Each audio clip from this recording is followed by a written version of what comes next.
Many spend their days passively searching for something interesting to do. Others dig in and find it. While nothing is certain, anything is possible. And the anticipation leads you into action. Because it's here that adventures begin, stories are unearthed, secrets are revealed, fortunes are found, mysteries are solved, and the past is brought to life. Nothing valued is ever lost. It's simply waiting to be discovered. So here's the question. What are you looking for?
I'm Dave D, and you're watching XP Team USA.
Will you search through the lonely earth for me?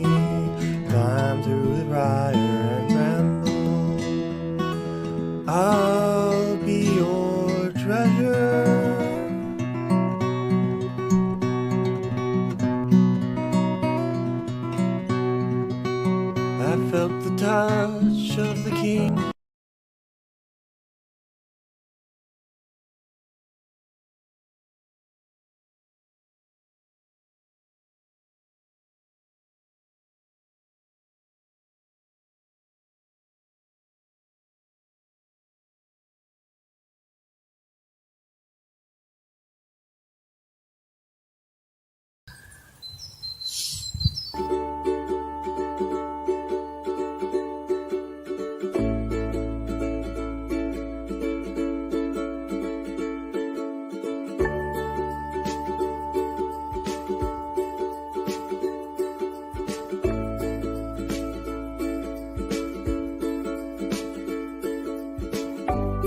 screen for a fabric-covered button.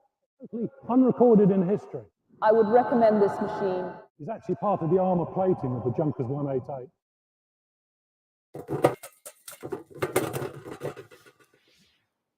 You told us you want the best from the world of metal detecting. Well, the best is what we do, from group digs to equipment reviews. With me, Laurie McGregor. And me, Julian Evan Hart, who will be bringing you the finds of a lifetime, the research techniques that you simply cannot live without, and of course, the history that drives us all on.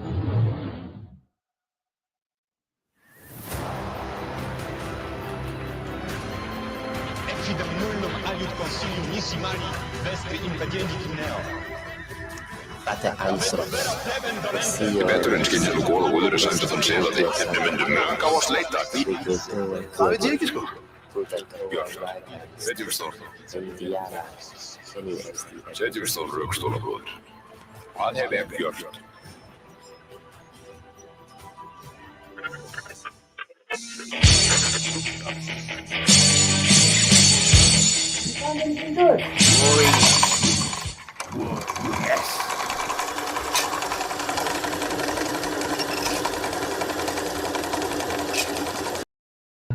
Good evening, everybody. It's Wednesday, it's 8 o'clock, and it's the Big Detecting Show with myself, David Sadler, and the ever so lovely Mr. Adrian Gaylor. Hurrah! How are you, Adrian? I'm fine, thanks, Dave. You? Happy New Year. Don't work on this, mate. Yeah. Left it don't work. It's not synchronized, is it? We'll get there. Are you well? Yeah, good, thanks, mate. Yeah, very good. Very good. Christmas out of the way and a new, better year coming ahead.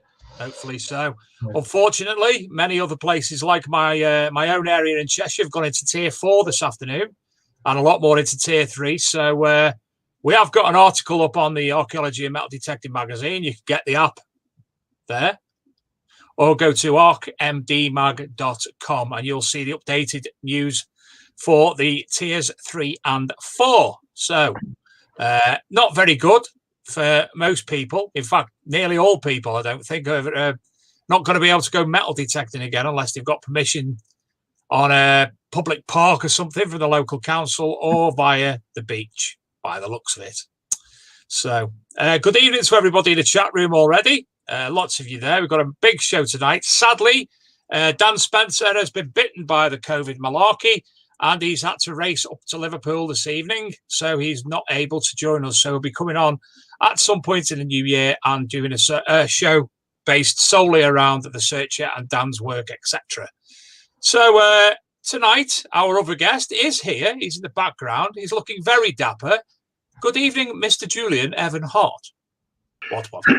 Good evening, guys. Dapper indeed. I don't think I've been called that for decades. You've got a scarf on. You're dapper. Yeah, I went out earlier on. I was too old and lazy to take it off. But no, good evening to all the listeners as well, guys, and thank you for tuning in tonight, guys. Yes, it's been a funny old year. I think we can all agree that metal detecting has been kicked in the privates considerably, and I don't think we've had really half a year even to go out metal detecting, Julian. No, I don't think. I mean, we sort of got to early mid-March, didn't we, sort of thing, and then from then the wheels truly came off all the axles and stopped. You know, the hobby in itself scrimped and scraped along, and you know, club organisers managed to do their best.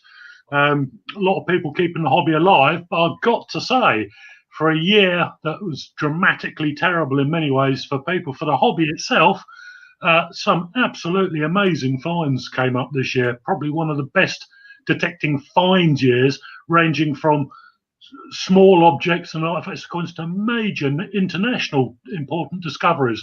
So absolutely. From that account, that was a very interesting year. You've took the words right out of my mouth, and I'm sure you took them out of Adrian's as well. The fact that so many good things have been discovered this year when we didn't expect it. Just the last couple of days researching the past year metal detecting finds, I've been astonished at the things I've forgot. And obviously yourself at the Treasure Hunting magazine and at the Searcher have been privy to things that nobody else has. And I'm sure you can say with all honesty there's been some mind-blowing finds come to you as the editor. Yeah, absolutely. I mean, it's rich in the irony.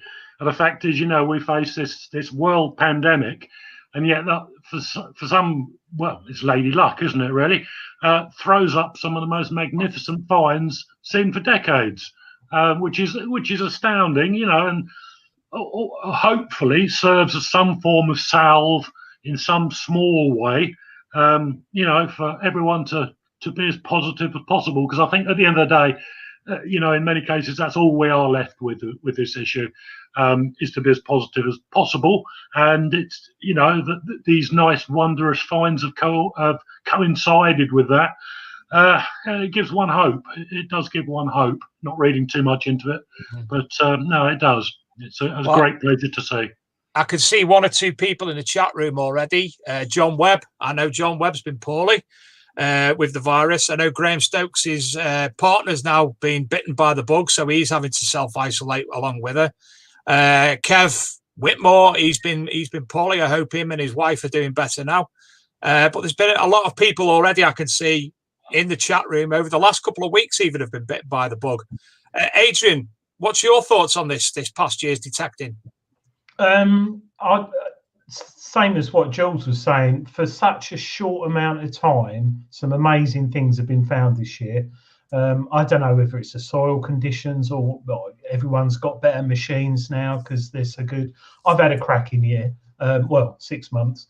I've had a good year this year, found some really good stuff, and I think it's probably a good job we have had it cut short, because the amount of stuff the flows are having to deal with. I went onto the Portable Antiquities Scheme website tonight, funny enough, and the amount of stuff they're registering just this month is loads.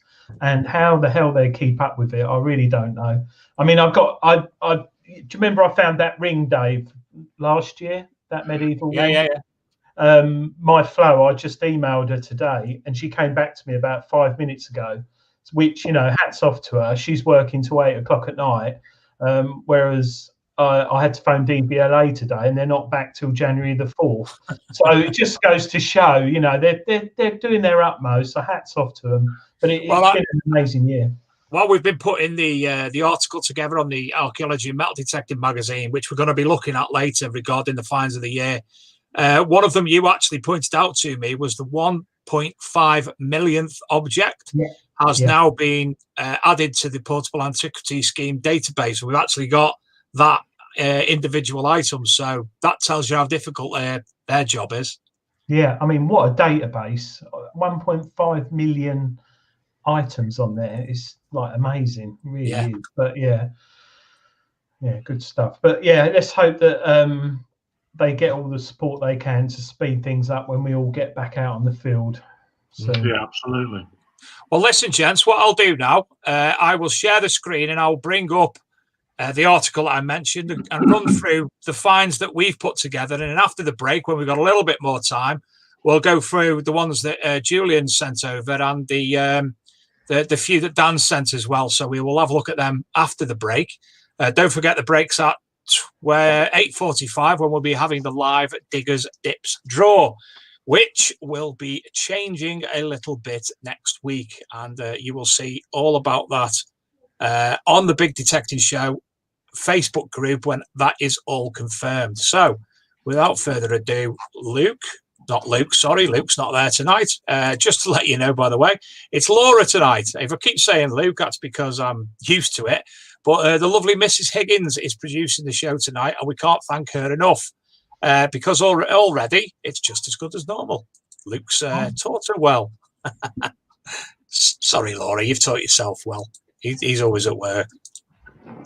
So just sharing a screen. I hope this works, because last week we had some gremlins in the house and it's all working fine. So as you can see, best metal detecting finds of 2020.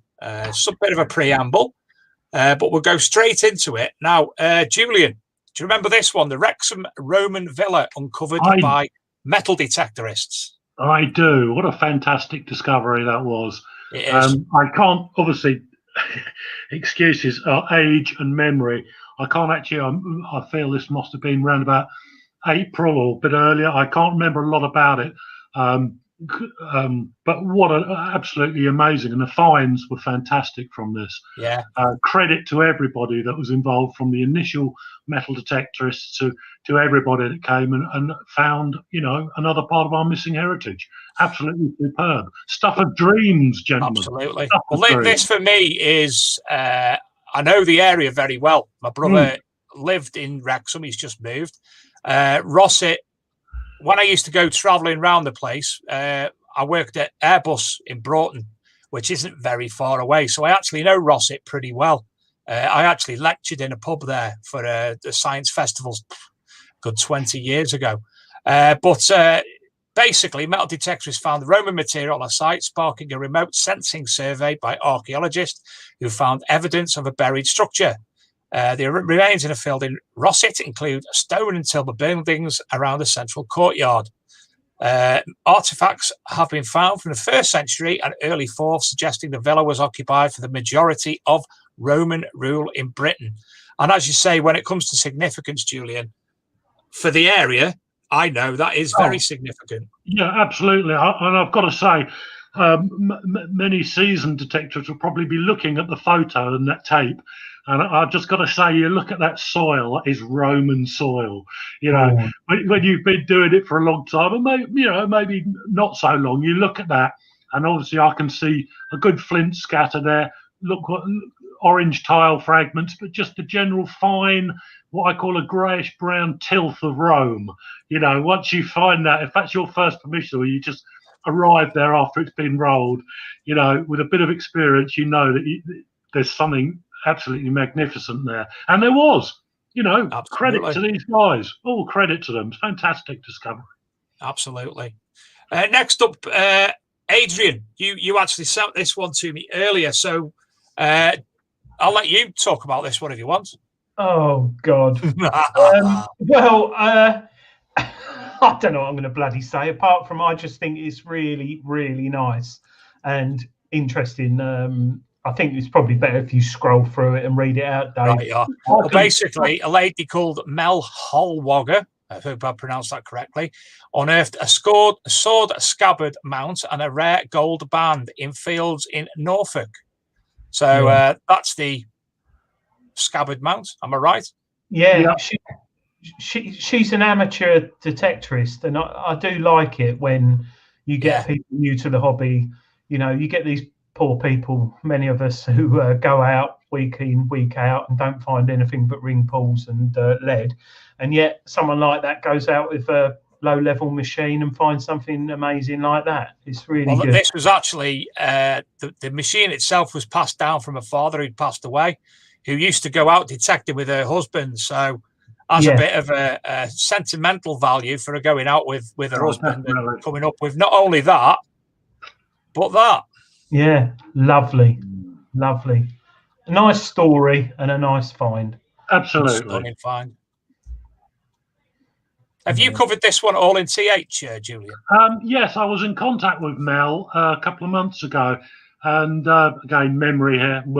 I know we covered the scabbard mount because that's one of a few gold ones found. The other notable ones obviously came out of a Sutton Hoo burial mound. About 7th, very early 8th century, they are, but more 7th century.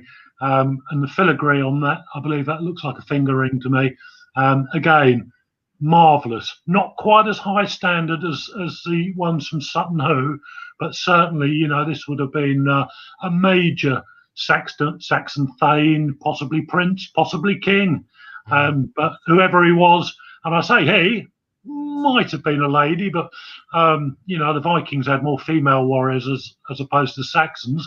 But beautiful objects. Again, second classification of stuff of dreams really is, and these dreams are reality.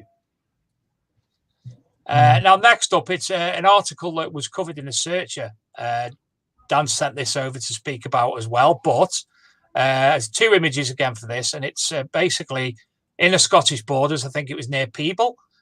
Marius Steppians discovered the Bronze Age hoard, including a sword as well. So it wants to take up a bit of the story on that. Oh, can do. I'd say had no dealings with this marvelous discovery. But yeah, interesting Bronze Age artifacts. I think, if I might be right in saying that those discoid things are pretty unique, or certainly none have been found in such quantity. The most unusual. To find a sword deposition as well harks that word votive again, which we all use a lot, normally when we don't know necessarily what we're talking about. But absolutely fabulous discovery again, really beyond the Dark Ages. I mean, this is, 3,500 years ago that was put in the ground. But how many people, Julian, would actually pick that up and think nothing of it? Well, this is the thing. It looks like nothing in some respects. Yeah, now that discovery, with the rarity of those artifacts, is now available to every detectorist in the UK who might show it to a mate. Oh, look at this bit of tat. And his mate goes, oh, no, geez, I'll see something like that in the Searcher magazine. Fantastic. That's what about sharing the information is so vital in our hobby. Absolutely. And as you can see, this is the sword. And this was mid-June that this was discovered.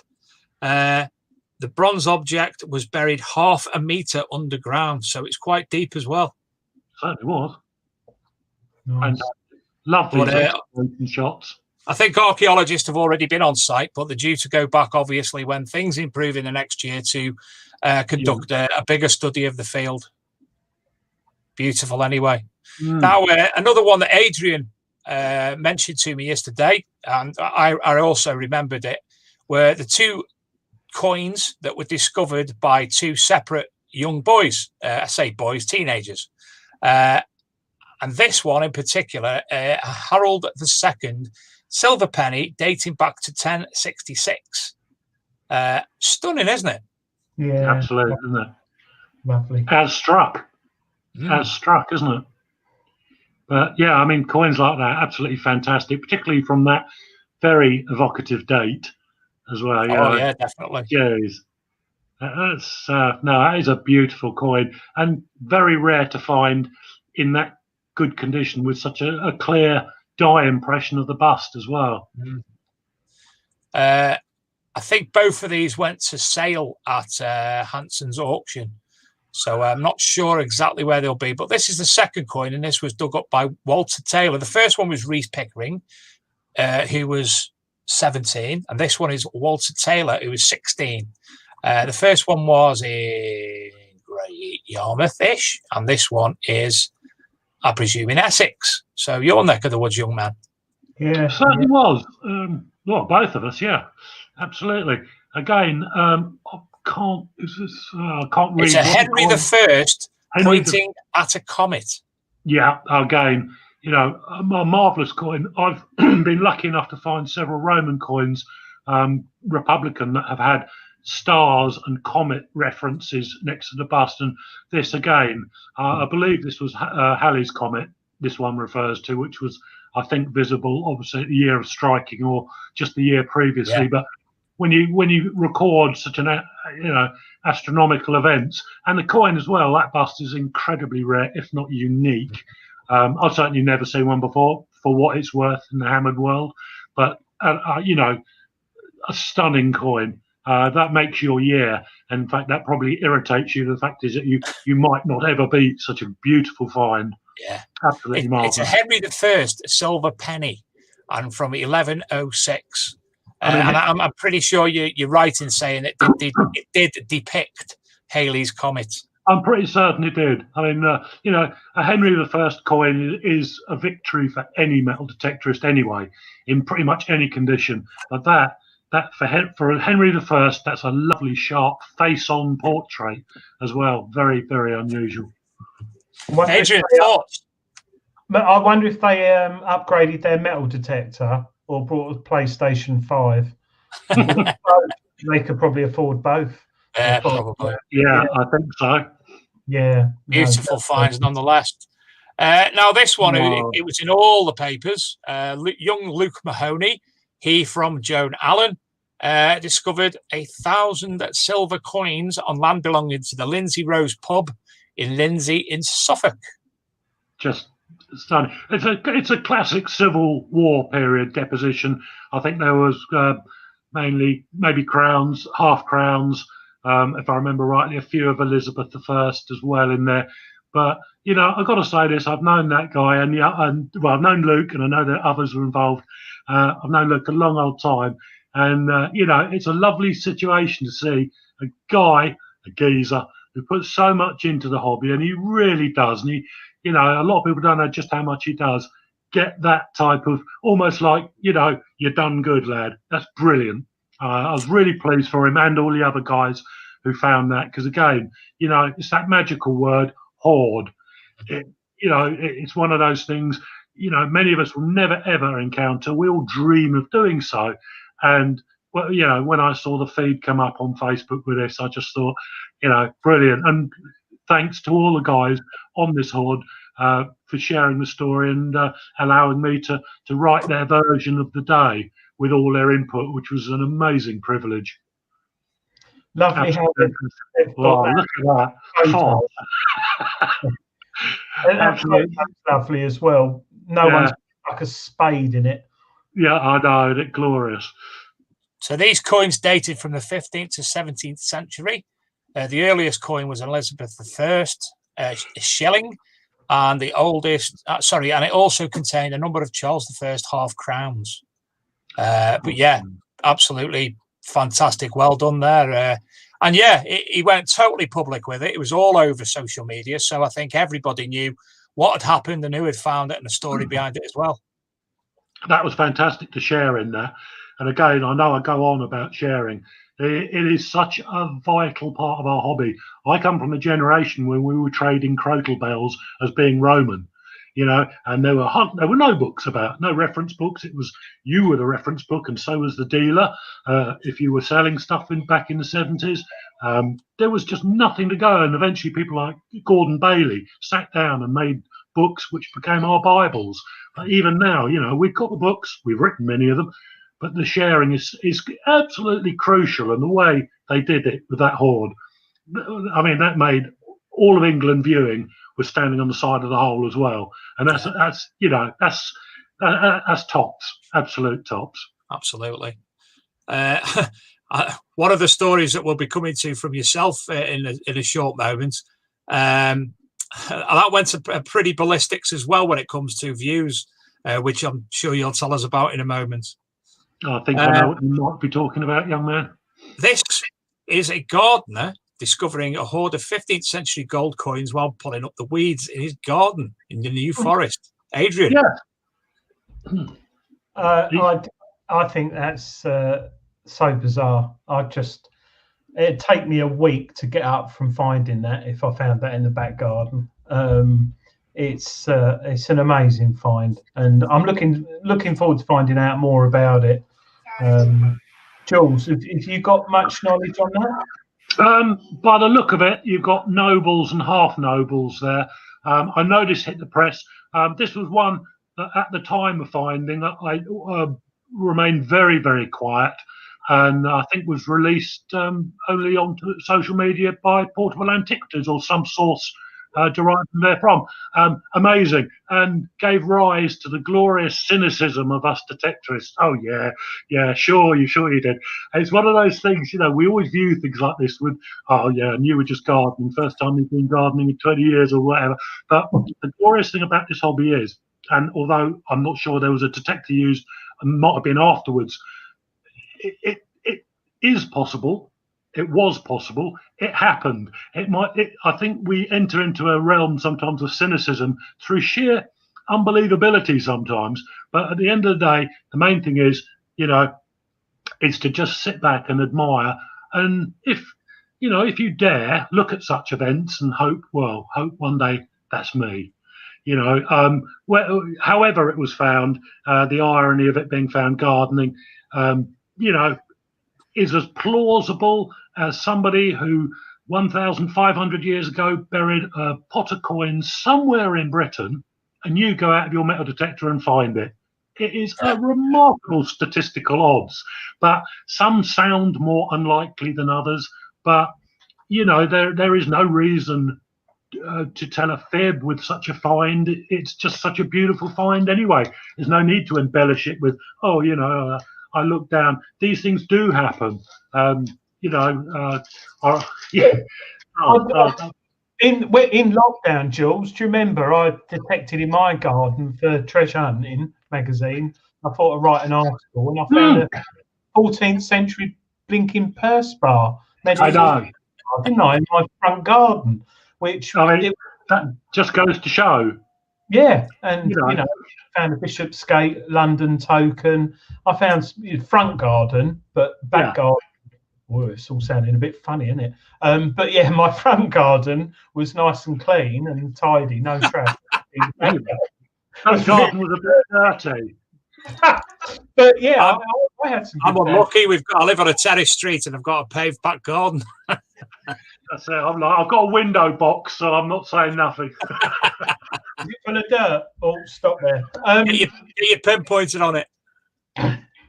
But no, it's brilliant. That article that you wrote for the magazine, I think, was one of those like a lifeline thrower to everyone, because we were all sort of milling around thinking, oh, Christ, COVID, what do we do? Where can we go? And sometimes even the most experienced people need that little bit. Well, mate, to be honest, you've got your back garden and that's it. And sometimes it takes people to sort of say, well, why don't you go in your back garden and do it? None of us really want to. We'll be quite honest with that. But when the chips are down, the back garden, be it a clean front garden or a dirty back garden, one of those things. I'm not going to let that go now, am I?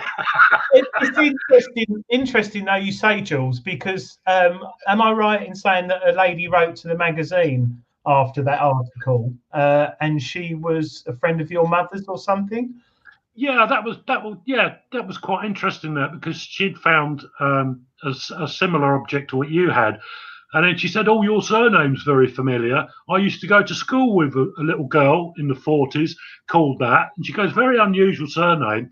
So I phoned my mum up and I said, "Oh, do you remember this bloke?" And now they are communicating. But the strangest thing is the lady that saw your artifact and wrote or emailed me.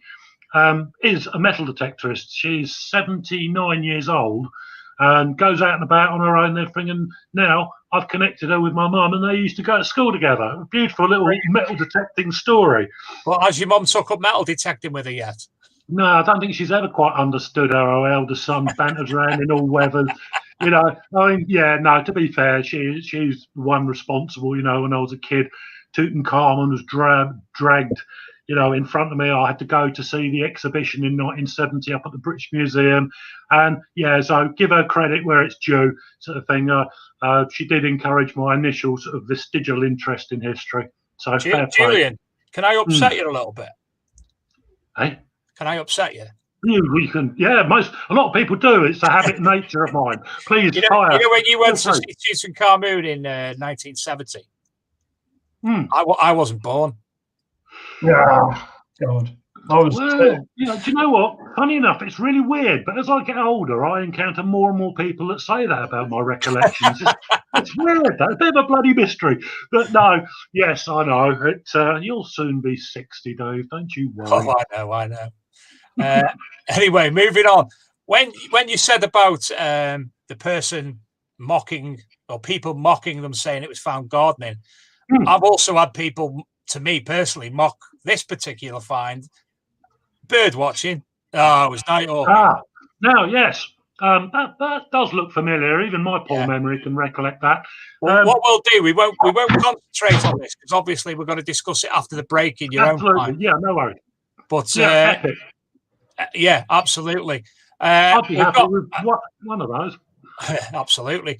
We've got about 6 minutes till the draw takes place, but this is 3 metal detectorists. Now, there's a bit of a story about this, because they claim that they have been researching it for quite some time and knew that a army shipment going to Bonnie Prince Charlie was in a certain area. And they discovered possibly some of it, maybe all of it. And there you have, it's near Loch Harbour Loch, and there's 200 musket balls, gold and gilt buttons, and they were found by 3 metal detectorists hunting for weapons from France that were the doomed Jacobite military uprising, and they were supposed to be going there. The items were part of a shipment landed just a fortnight after the Battle of Culloden. I love musket balls, and you know, I'd weave I found them.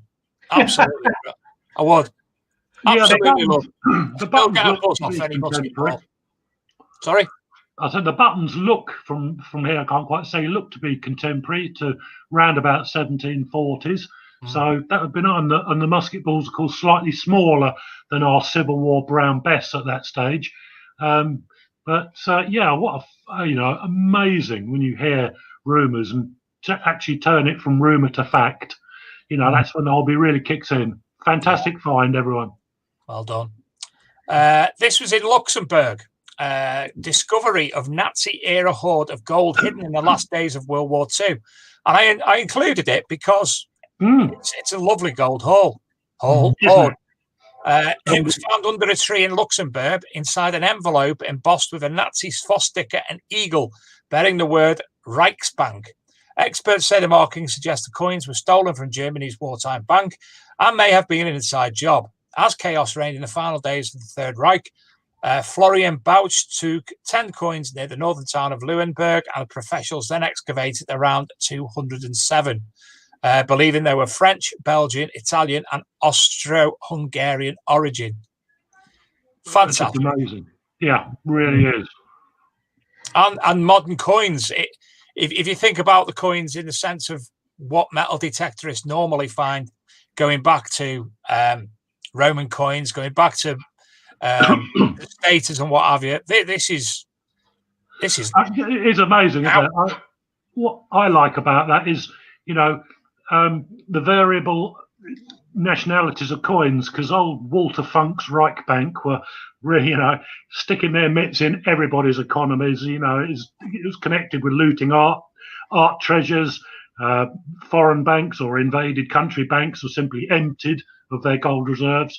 And, if only those coins, like so much of what we find, if only they could speak. Yeah. Oh, what a fantastic story. Wow. Yeah. 10-year-old Boyd finds a century-old sword in Northern Ireland. Look at that. Fiontan Hughes got the metal detector for his birthday, took it out for a spin in his garden and found this. Yeah, lovely. He's going to be detecting till the day he dies. Oh, undoubtedly. Yeah. The dug up the large mud-covered object, brought it and washed it off with a garden hose. It revealed half of the sword, rusted old sword with an ornate pommel. The sword's ornate handle is most identifiable feature, but antiques experts said the sword is difficult from the photographs. It may be the rust may be exaggerating the size, but believe it to be an English basket-hilted broadsword from 1610 to 1640. Adrian, you could say this one. Yes, I personally love this. I think you brought it up on the show, quite a few months ago. It was found by, if I recall rightly, a 73-year-old detectorist, which, like Jules said earlier, it's so nice to hear that people of experienced ages are in the hobby. Oh, where are we going? No, it's there. It's that one. Sorry.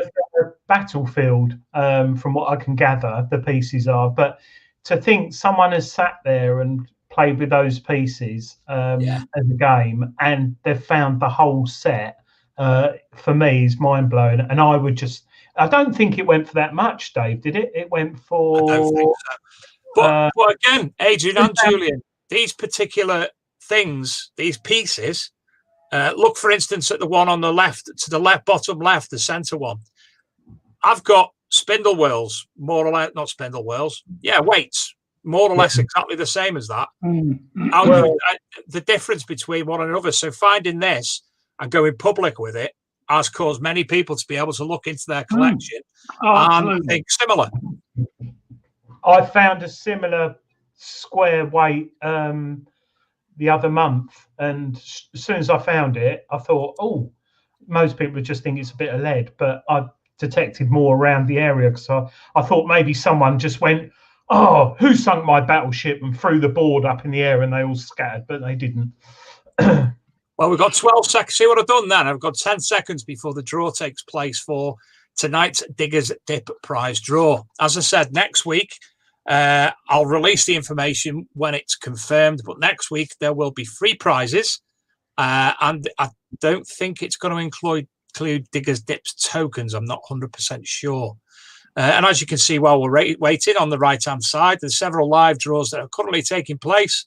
Pinpointing accessories, books, spade and diggers, hammered coin draw, and also one where basically it's a pound token and you can get access. If you win on it, you can get a draw to other things. 22. 21. Jules? 21. Got it. You did. Well done. Nick Evans. Well done to Nick Evans, winning this week's Big Detecting Show and Diggers Dips draw. So we will break now for adverts and we'll be back with you momentarily. Finish off this bit and then go on to Jules and the Searchers finds of the year.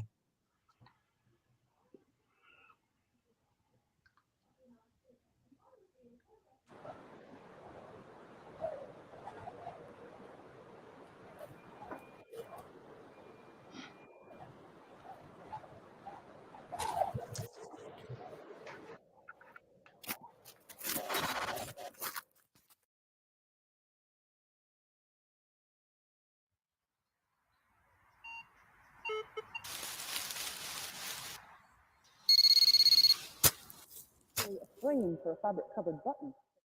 Unrecorded in history.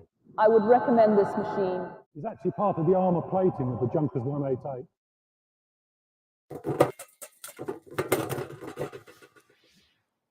You told us you want the best from the world of metal detecting. Well, the best is what we do, from group digs to equipment reviews. With me, Laurie McGregor.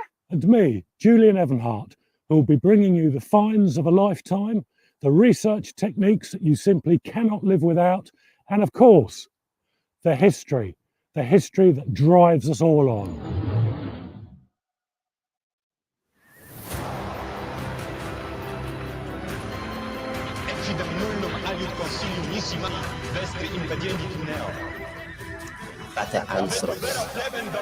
Veturinn skynjar nú góða úður sem við þann selaði, en við myndum mjög á að sleita því. Það veit ég ekki sko. Björn, setjum við stór. Setjum við stór rökstólabrúður. Hvað hef ég gjört?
Welcome back, everybody. Just scrolling through the comments, tonight's comments. I'm sorry we don't have the time to read everyone's names and comments at the moment. The shows are coming a bit thick and fast and filled with information, so I'm busy doing other things, sadly.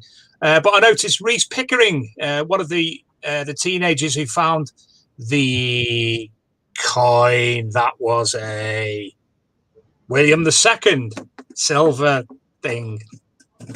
Can't remember because I'm tired. He's in the chat room anyway. Well done, Reese. Fantastic find. Really, really well done. And it's good to see young people like yourselves actually participating in the hobby because you are the future. So keep it up, young man. And declaring it and not just putting it on eBay for 20 quid. I'd have had it for 20 quid. Yeah, I would have. Yeah, but no, hats off to him. A question for Jules. If you bring Jules back, please, Laura. Here he is. Jules, Darren Booth, History on Earth asks, when does the underground detecting show start? Right. Well, episode 1 obviously has been a little bit hit by the COVID issues. Was due to come out on the 18th of December. But I think it should be coming live. There's a few little tweaks just to be done. There's going to be 12 episodes in total, but the first one should be out certainly, I believe, in the next 2 weeks. But believe you me, I will. I'll social media that a little bit when I know more details. So what happens if you undergo another ban? Ban. All right, mate. I'll do it for you. Yeah, I'm sure I could find somebody who'll let everyone know. But thank you for asking. No, brilliant stuff. I'm well looking forward to that being seen by a lot of people, hopefully. Do you know, I'm not a lover of metal detecting shows. I love the Detectorists. The one, mine's gone blank, Gary Brunn and Gordon Heritage. Love that show. Even love the American Diggers, KG and Ringy. But it's like YouTube. I can't sit and watch a lot of YouTubers. Other TV shows that have been out over the past years or so. I just can't get into it. I'm really looking forward to this. You've got to sort of live and learn by experience. So we've taken what we believe to be the good points and aspects from a huge amount of shows. So whether they were good or bad, thank you guys for making them, because we've taken the bits, your best bits, and potted it all together. But while doing so, we've made something that we feel, we hope you like it. It's totally unique. I'm allowed to go off and rant with my views on things and display passion, which I hope is infectious, and as are the other presenters. We've worked hard on it, and we just hope now we're at the stage where, we hope you like it. Well, as I say, great looking forward to it. Stan's Lad asks where it can be seen. I presume it's got to be the Underground Detecting Show YouTube channel and Facebook group. Initially, it will be available on YouTube. Obviously, future that side of things, the future developments and marketability is not nothing to do with. But yes, it will most certainly be available on YouTube. Certainly for a couple of months or maybe longer. We'll just have to see how we go with that. But there will be a total of 12 individual episodes. Brilliant. For anybody who forgets, doesn't find it, keep an eye on the Big Detective Show Facebook group, or download the Archaeology Metal Detecting Magazine app on Android, or keep your eye on the website, because we will definitely, not only will we be covering it with articles, introducing it, what have you, but I'm sure we'll be adding it as its own playlist on ArkMD Mag TV as well. So looking forward to that. Anyway, there was only 2 things left for us to look at on the update. There's got to be some more going on in the next couple of days before the post's actually published, because that was the preview version. There was one that there was 2 that Adrian pointed out to me. The first, Adrian, was a schoolboy metal detected in Scotland and found a hand grenade. Am I right? Yes. I really like this find because it's something I sort of dreamt of growing up in the 70s, early 80s. Went to the cinema and watched a lot of black and white films. Children's Film Foundation, I think it was. But he basically stumbled a load of grenades nearby Glenmore. It was a base used by Norwegian servicemen and women who'd escaped their occupied territory. And it was basically Norwegian commandos that had put these or buried these, and he stumbled across it. And it was very early in the year. I think it was like January, because he got a metal detector for Christmas, went out with it first time and found a box of grenades. I mean, lovely. I'd have loved to have found that. So, it was one of my favourite finds I've read about of the year, really. The second one was the 1.5 millionth archaeological find reported to the Portable Antiquities Scheme, and it was in Shropshire, and it was a Papal Buller. Am I right? Yes. Yeah, that's correct. Yeah, Papal Buller. I found one last year myself, actually. But yeah, a very, very. Have you got a picture of it, Dave? Or it's very. I can bring one up. Can bring one up if you just bear with me. Talk amongst yourself. A lot of people get confused, Jules, on the pronunciation of. I think you can say papal buller, or I've heard some people call it a papal buller, but I think it's papal edict, papal doctrines. So yeah, papal buller, bulle, plural, I believe. But yeah, papal buller is what I tend to go with. Yeah. It's one of those ones, isn't it? It's interesting because it could have been something really, how can I put this, non-interesting, but it was an interesting find.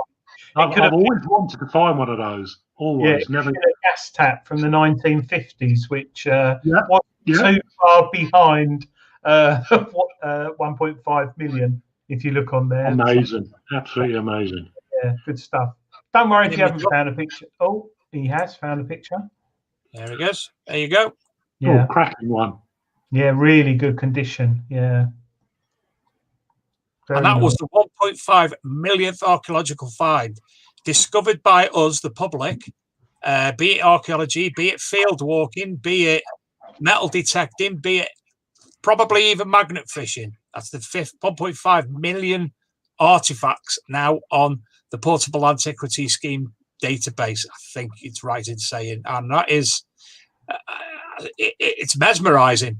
Absolutely mesmerising. I'll tell you what, Dave, I've got mine here just to show. Oh, no, it always does this. Oh, green screen. That's a waste of time. But mine is not great condition, and I found that last year. Do you remember, Jules? I contacted you. Yeah, it's good. It shows the size of it. Yeah, big old thing. They are, aren't they? Yeah, big old thing. But oh, sorry, I can't get it on the green screen, but it's all rubbish. But yeah, lovely find. Papalbula. So if we move on, we can now start having a look at the finds that have been sent to us via both Julian and by Dan.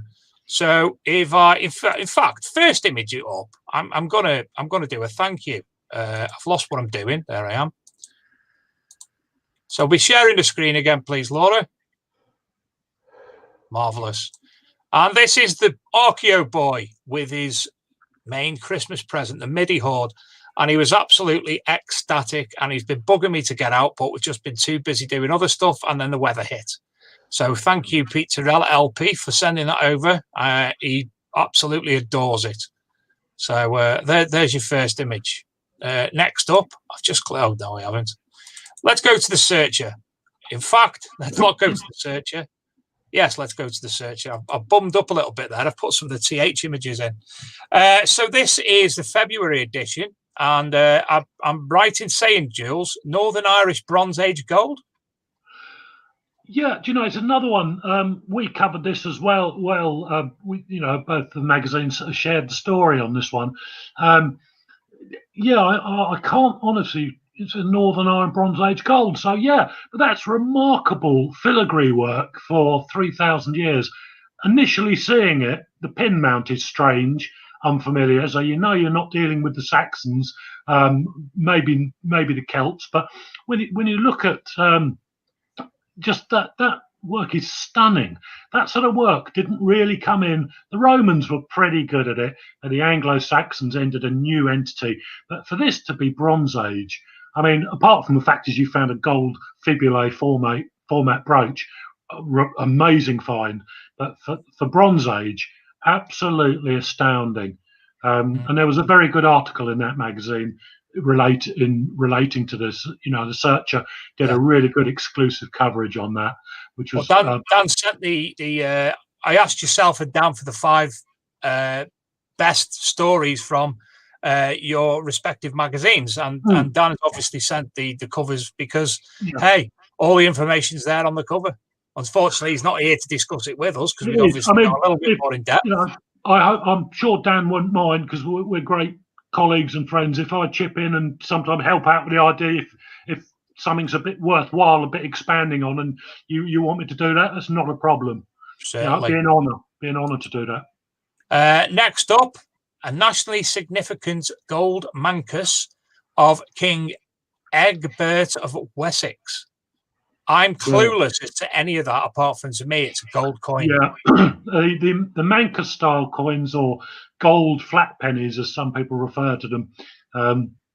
I believe there are only 8 or 9 known examples in the world, and they're all of different kings, which lends one to think they're possibly gifts as opposed to coins, struck on the same dies as some of the known silver varieties. This was an amazing thing. I had the great pleasure to speak to the finder on the phone regarding this guy's story, and he was just, he's very much, I've just found an old gold coin, mate. So to prize the story out of him was a task. But it's lovely to meet people like that. He wasn't overwhelmed in the slightest. Yeah, really not. And that's, when you get that's an unusual aspect, but a great privilege. He was a communal garden, down to earth geezer, found his coin, wasn't phased in the slightest by it. Yeah. Absolutely brilliant story with that. Now, I know we can all, well, I say we all, I can't, but you can more or less make out what the coin is by the names, the written words on it. But what I find interesting in this particular coin is the symbology. If you're looking at symbology in an ancient manner, there's Mark Ollie, last week's guest. I'm sure he'd be able to talk about the meaning of the crosses, the meaning of that. He'd be able to talk in depth about the symbology there, because I think there probably is more to that coin when it comes to symbology than we actually think. Yeah, absolutely. I mean, the period which this coin was struck in, they were seeking influences from Frankish mints, some of the Visigothic earlier mints, and the British, we weren't really very innovative with coin design. Like some of the Anglo-Saxon king issues are still using a diadem beaded bust of a Roman emperor. With the die cutter, it's not what the king looked like at all. Did he have a beard? Did he, you could even say, a nose is just a triangle with a pellet eye. So we didn't create some of the most beautiful of coinages until, probably after 1066, but in its own right, it's unique, a massive contribution to British numismatics. Roll on number 9 or 10, whoever finds that, because it's out there. Flicking through them because I put them in the wrong file.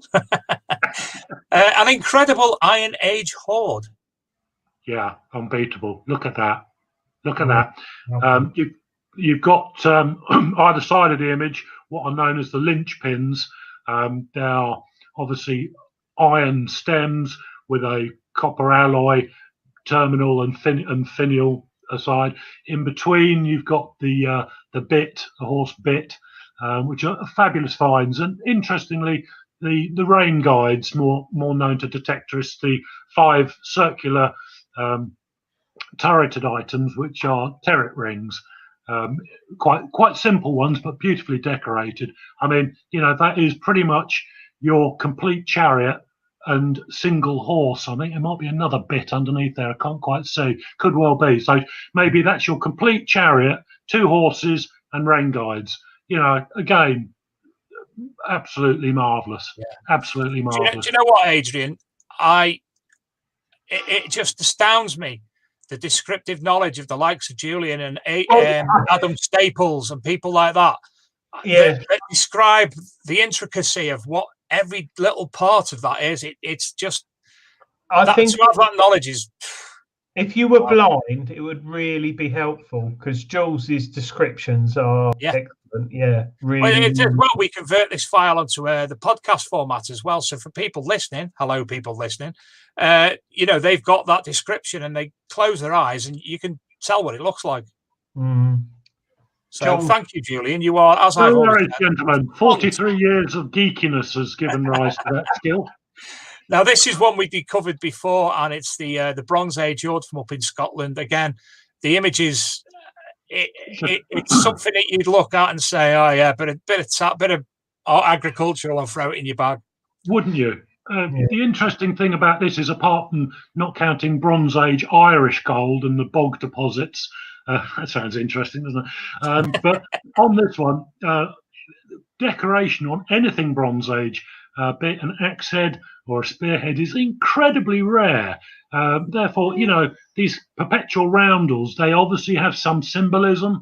When I first saw these, I wondered, was that symbolism of a barrow surrounded by loads of ring ditches in there? We just don't know. But the lovely thing about this is, you can have your theories about the design and what it symbolises, and nobody can turn around and say you're wrong. That's where we can all pool in, from a 10-year-old child who might just have a brainwave and think, well, to the seasoned academic professor, who's probably in a bit more of an advantageous position than us. But everyone can muck in with these finds and theorise as to who buried it, why they bury it, why did they never recover it. And that's the great thing about these sort of metal detecting finds. They are, for want of a better word, just enthralling. Absolutely enthralling. If you saw me looking around then, Julian, it's just occurred to me, I've got a number of books about symbology. There's one up here on Masonic symbology, Guide to Masonic Symbolism. I've got numerous books about symbology, and I can't remember what they are, so I was just looking around because it makes me think on the like of the coin I've just spoke about and the likes of these concentric circles. Will there be anything in there? I'm going to have to have a look, I think. Now, there's another one from June, a stunning early medieval brooch, and it is stunning. Yeah, I'm from a generation that says Anglo-Saxon, early medieval. But, yeah, I mean, that is the highest standard of jewellery workmanship. That sort of thing, would have been made in gold in the Sutton Hoo burial, which was the highest quality workmanship I think ever encountered in Britain. But that in itself, I always judge Anglo-Saxon workmanship by Sutton Hoo. That is the ultimate. And this, again, is silver, but it is the ultimate in workmanship. I mean, that must have taken months to prepare that. Do you know what? I'm just looking at it, and I've not looked properly until now. I've looked, but I've not looked properly. It's beautiful, isn't it? The amount of animals within it. Oh yeah, outdoors, dogs, all sorts. It's a soup of writhing animals, isn't it? Which none of them are really obvious until you sit down. I mean, you could spend 2 weeks looking at that, work out all the animals, turn it to the left-hand side, and think, "Oh bloody hell, there's more in there." They just appear out of absolutely nowhere. But no, absolutely fantastic. The interesting thing I find with some of these is the riveting. I found a few Anglo-Saxon objects with the same, was it 1, 2, 3, 4, 5 rivets mounted on the top. Now they are decorative, that we all know. You can see clearly there's 5 there. I found several similar brooches, none of that workmanship at all, with this 5 rivets mounted in the top. So whether that's early Christianity, hedging your bets, not wanting to make it too much cruciform, but I'll go with the pagan animals, but I'll also represent Jesus by having a cross, but don't want to make it too obvious. Don't know. But obviously, going quite far away from metal detecting, I read an article, one of these random ones that pops up on your timeline on Facebook the other day, concerning Levi jeans and Levi Strauss. And when you look at your pockets on your jeans, there's a little rivet, top of your pocket by that little pocket that nobody knows what it's for. And that rivet is actually copyrighted by Levi Strauss, and it's actually a strength point. So that's where the strain would be put on your trousers as not to rip. Now, could this be A, symbolic, as you say, or B, is it strength points to hold the whole? I don't think it's strength points, because the mere fact is that if you have a complete disc of metal and you make sort of cutouts in it, and then you drill holes in it, you are weakening it. So in that process, I don't think there'd be support, but they could, in retrospect, looking at the intricacy of the design, serve as sort of, I don't know what of a better word to go down in history for this, but sort of protective nipples, almost like protective. I'm in trouble now. Sort of protective. So hold on a minute. We've had protective nipples, we've had front gardens and back gardens, and we've had doing a jobby in the bog or something. Not to they could be to protect that design by offering a raised surface. That surface gets polished away, but the actual design of the animals remains untouched. But a beautiful, beautiful find. Yeah, absolutely. I think Tony Haywood summed up this show. He put a post in the comments, carry on gardening. He talked about carry on detecting.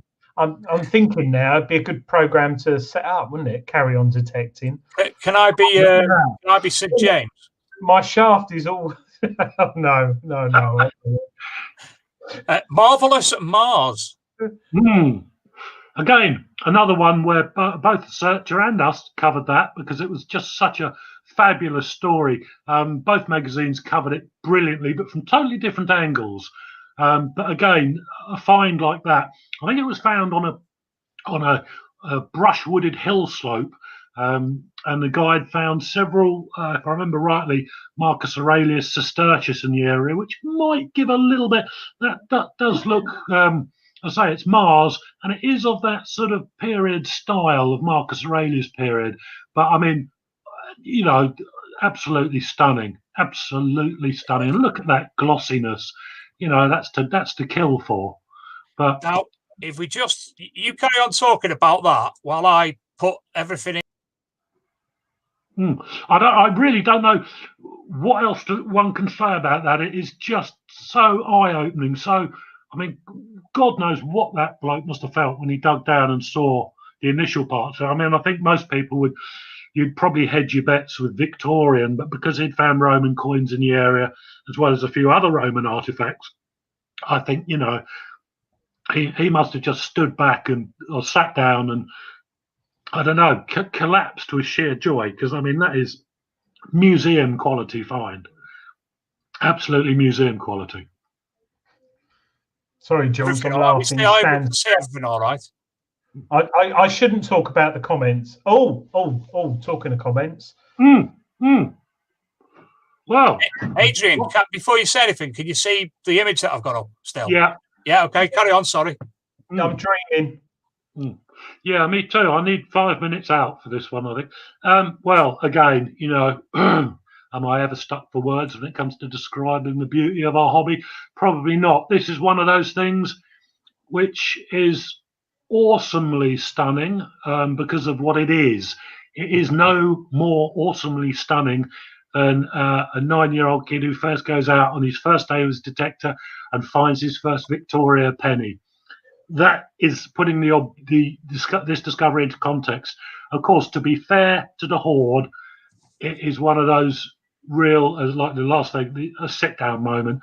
No, I've seen the glorious cynicism on it. I did speak to the finder in relation to this, and he really didn't want to come forward with his story. He is an ornithologist, as am I, and that initially, before this discovery, provided the link between us.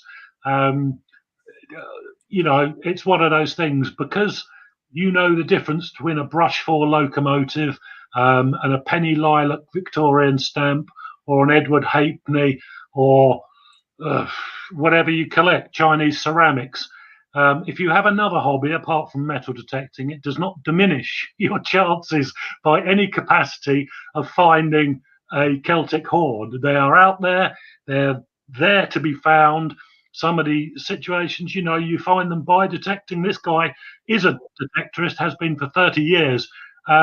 Just went out for a country walk over the area where he goes detecting. He takes wildlife photographs, which I've seen a few, and they are well nice. Probably not as good as mine, but there you go. But no, that's his photographs are absolutely great, and it's just one of those things. You know, he didn't want to come forward with the story, partly because of that, and I said, no, just tell it as it is. Like, tell it as it is. It will, of course, it will get cynicism, but as I say, just because you have other hobbies doesn't mean that you can't go out and find a Celtic Horde. You know, it's just the great glory of our hobby. It's just a fabulous find. Its contribution to British numismatics is, you know, what was this? Is it a Boadicea war chest? Is it a major financial transaction intertribal? What is it? We can only guess. And again, everyone can jump on the bandwagon and have a guess. You know, I love the cynicism in our hobby, and sometimes, you know, I think that's born out of, in the past, there have been some, shall we say, speech marksy, dodgy claims of locational discoveries. But this really isn't one of them. But if it provides humour and a bit of a laugh, you know, I don't see anything wrong with that. I'm all how many were there exactly, do you know? Don't quite know, because it involved sort of, he put them in 2 Tesco carrier bags, got a fair few out, and I think that came to about 950. But I don't think they've all been counted. And judging just by bulkage, I think you could probably go to about 1,200, 1,003. The biggest hoard prior to this, of course, was Wickham Market, found, I think, 2008. And that was 850 staters. That's the biggest UK mainland hoard, not counting, of course, the Channel Islands hoard of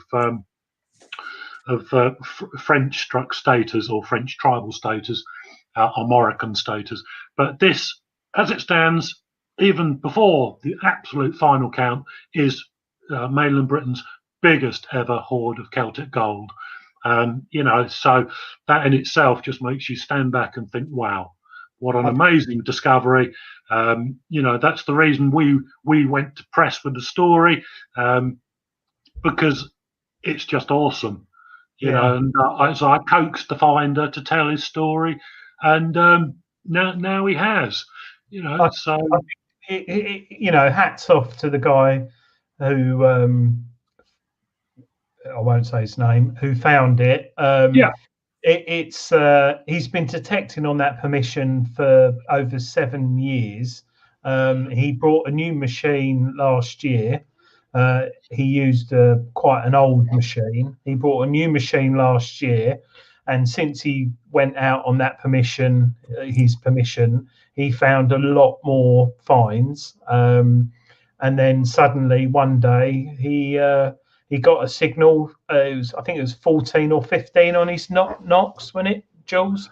Something I believe, yeah. Yeah, and it was a very faint signal. And he dug down after seeing them on the surface, which, like Jules said, he is a bird watcher. I've physically been in his house and seen the pictures on the wall. He's got pictures of birds everywhere and stuff. He dug down, and what amazes me is they were in a pot, and the plough had obviously clipped the top of the pot and lifted a few on the surface, which he saw, and he fortunately was a metal detectorist and went home, got his machine and dug down. But the signal wasn't great. He kept digging, and I think it was about 2 foot in the end, wasn't it, Jules? I believe it was in total. Just to slightly change subject, on that photograph of the coins laying on the magazine, Christine is our layout lady who does all the graphics of front covers. I love her work. She is so skilled. But I've got to say to you, Christine, that's the only time I've seen your layout artwork improved. Jules? Yeah. I took that photo. Yeah, I know. And no, what I'm saying is Christine's artwork is improved with that. Oh yes. Hats off our artwork of Christine. The magazine layout and everything is really nice, and how she's done it on this month's magazine, which everyone can go and buy, with the horde on the front report, basically the Treasure Hunters magazine's full report to this month's. Yeah, there's a brief report in there, Jules, isn't there? It's not the full report. But you know, hats off to the guy for submitting. It's one of these things. You find a hoard, and we all know what you should do, but the issues around it, because obviously that permission you want to keep quiet for the benefit of the landowner and also the archaeologists and the history. So it's quite stressful finding something like that. And I do feel for him, but it is absolutely gorgeous finding that many gold staters. It's lovely. And carrier bags. I love, what would we do without our carrier bags, Jules? How did we get that home? That is real. That is, I don't know, again, I keep saying stuff of dreams, but sometimes I have thought in the past, what would it be like if I did go out and found a hoard, and have I got one of my old apple scrumping carrier bags on me or something like that? But yeah, the imagery of struggling back across the field, trying to hold I believe it was a Knox, if I remember rightly, trying to hold his spade and 2 carrier bags. I just wish I'd been there to take a photo, because that needs to be drawn as a caricature. Yeah, absolutely fantastic. Yeah. Well, let's move on to the next one, which I obviously am completely in your hands, Julian. It's a man on the horse as far as I'm concerned. Yeah, this was part of the a hoard of possible Roman votive objects found a couple of months ago, and both the guys, I think it was, if I remember rightly, forgive me guys, my memory really is shot these days. I think it was Mark and no, it's James gone. James, Mark Didlick and James. And they shared their story with me, and it is a major discovery, a beautiful bronze bust that was found, and they took photographs. They didn't know at the time. They thought the horseman initially could have been a much later date, because he was covered in clay, you couldn't see anything, and these were the very first Roman things they'd found on the site, strewn with metallic finds from modern day backwards, but these were the first Roman things. Again, there was a bust, a horseman, a horse head protome, and which is just a horse head and neck mount, and mysteriously a plumb bob, a beautiful bronze plumb bob as well. So there were these 4 objects, and again, it leads you into that realms of, you might say fantasy, but what significance these beautiful objects have? Similar busts have been found in Cambridgeshire, similar horsemen as well, and horsehead protomes.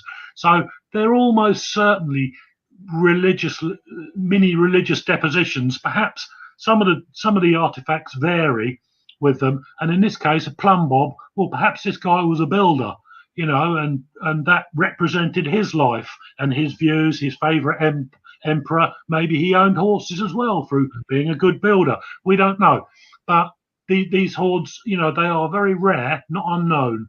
So yeah, but to both of those finders, you know, guys, look at that. I mean, just, you know, it's absolutely stunning. And even at this stage, you know, they weren't quite sure. These, you know, because the Victorians, don't forget, the Edwardians, and in the Renaissance period and the recovery periods, 1690 to 1780, a lot of artifacts like this were manufactured as tourist pieces, manufactured in Britain as clock mounts and various things. So, you know, they weren't quite sure, but they certainly are now.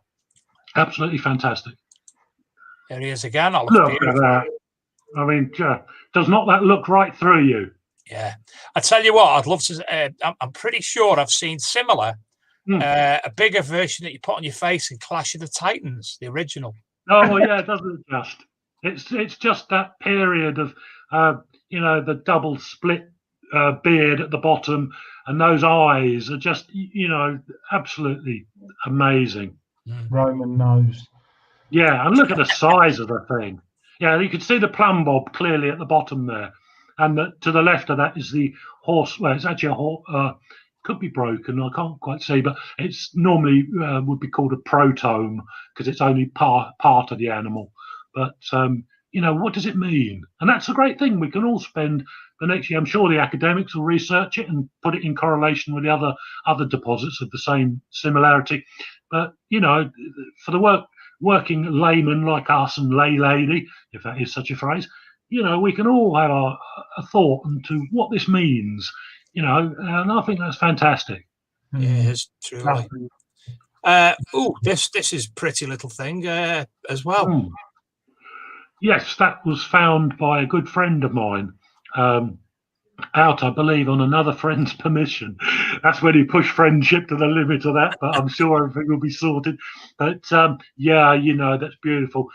Thanks to Adam Staples for translating the Latin legend on that. You know, it said partially, it says Ave Maria. So, you know, but there's other things. It translates something as Our Lady Mary in the grace of God or something like that. But you know, each one of those little turrets, did I send you an image of the other side? I'm not sure, Dave. Yeah. Each one of those little turrets would have had an emerald, a bright green emerald. Can you imagine that yellowness? That's 23 plus carat gold, combined with what I call the pirate emerald. Golden emeralds are just the best, in my opinion. The green contrast, beautiful. How do we know they're emeralds? Just because when he came around my house to let me take that photograph, we looked in the bottom of the bag. This was straight off the field, and I spotted a tiny little green stone. So we carefully washed it, and it was a decayed emerald. So, you know, we don't know that there were emeralds in every one. Maybe they were alternating. But hopefully, when the flow or whoever responsible cleans this and removes the mud deposits, there will be other stones pushed down into the turret, so we can get an idea. Maybe it was red green, yeah, or maybe it was all green, but just beautiful. Absolutely stunning. Wow. Look at that. Yeah, this was one of those. I just loved it. That was it. That was a very small Bronze Age deposit, beautiful armilla or wristband, with a mid Bronze Age period pal stave, but that sword. To find find a Bronze Age sword with a handle, because most of them were screwed into horn or wood, but this one actually has an encompassing socketed handle that was riveted to the blade, and it's decorated as well. I mean, that is simply amazing. I know the gentleman who found this personally, and ever so pleased for him when he found this. He's, if I remember rightly, so I know him, but that doesn't cure my bad memory. He hasn't been detecting for a great period of time. So, hats off to you, sir, and thank you once again for sharing an amazing experience associated with an amazing find. I mean, look at that. Jeez. Cool. That is lovely. It is, isn't it? You'd just be tempted to super glue it together and dance around the living room with it. Yeah, that's the armilla, or sort of armband or bracelet, basically. Again, decorated. Incredibly rare for the Bronze Age. To put that, but a beautiful, beautiful artifact. And that is, I take it that's more or less straight out of the ground, that as well, isn't it? Yeah, that's still got the adherent soil particulate stuck on it, as you can see. But you can tell just from that photo, the patina is brilliantly stable. Lovely.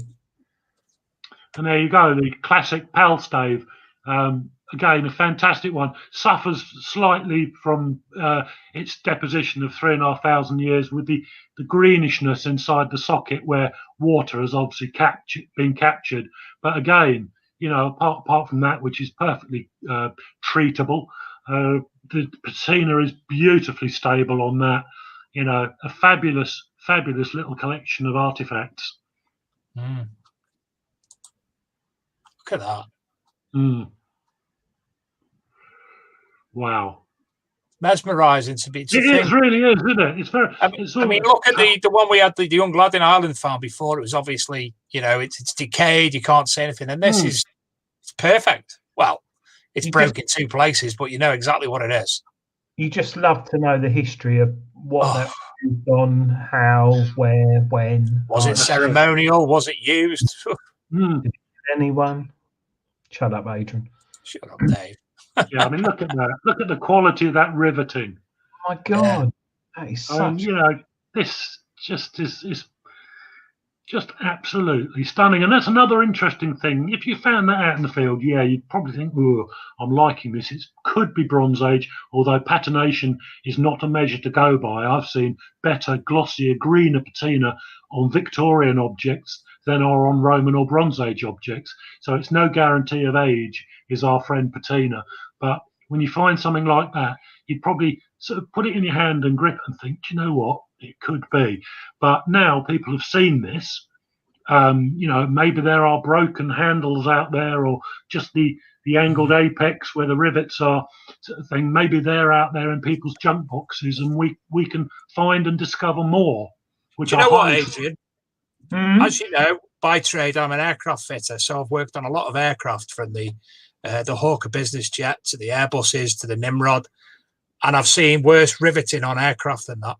Yeah, and that's 3,000 years old. Mad, isn't it? Isn't it? Absolutely amazing. Jonathan Bowles' collection. Now, tell me about this, because I'm struggling from this particular to make what is left. This shows you the effects of soil compression on a copper alloy Anglo-Saxon hanging bowl. You can just see the base bit. It's pretty much like a very thin copper alloy helmet. It's broken. Horses and tractors or whatever driven over that for whatever the last couple of thousand years, compressed it and broken it. But the interesting things are, it's got the base mount, which is actually mounted inside the pot where the fluid is held. A very similar one of this again was found at Sutton Hoo in some of the tumuli there, and about a mile away. These Anglo-Saxon hanging bowls are quite common, if one can ever say that, in areas of Essex. But this one shows you the enamelled mount. So around this thing, it would have been hanging off a chain, like a cauldron with a fire underneath it. And you can see the three mounts where the chains hung on, but they've obviously, the solder's decayed and they've migrated away from the main body. But again, this was one of those finds. When you look at it, looks a bit battered, but there are other photos that the finder sent to me, and these escutcheon mounts, they're all enamelled, just a stunning level of artwork. It's a shame it's broken. That's true enough, but now at least it's out of the ground, and you know, this will end up in the museum without a doubt, and great stuff too, because thousands of people will be able to derive almost as much pleasure as the finder did originally. It is a magnificent discovery, and whoever owned that would, again, you're looking at probably a senior tribal chieftain, you know, or maybe even a prince. Similar ones were found near Sutton Hoo. So if they were good enough for a king, you know, and his royal family, then who knows? It could be one of those transient royal families splashed all over England.